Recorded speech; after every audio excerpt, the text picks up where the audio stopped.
Artıq şəhərdə yaşıllıqlarla bağlı yeni bir qayda tətbiq olunur. Ağacların üzərinə yerləşdirilən QR kodlar vasitəsilə hər bir ağacın hekayəsi izlənilir.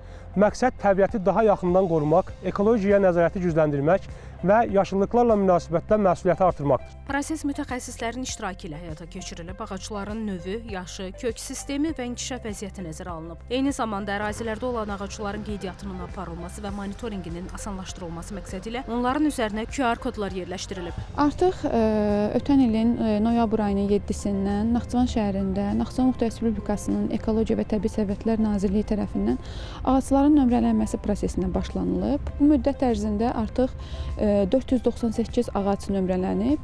Bu gün əməkdaşlarımız tərəfindən 30 ağacın nömrələnməsi prosesi başa çatdı.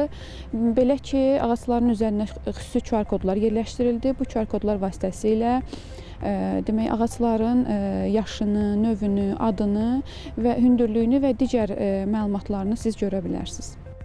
Nazirlikdən həmçinin bildirilib ki, inventarlaşdırma və rəqəmsal qeydiyyat tədbirləri mərhələli şəkildə digər yaşıllıq sahələrində də davam etdiriləcək. Məqsəd yaşıllıqların idarə olunmasında müasir nəzarət mexanizmlərinin tətbiqi və dayanıqlı ekoloji mühitin formalaşdırılmasıdır. Sahil Əliyev, xanım Rüstəmzadə, Cavad Hüseynov, NTV Xəbər.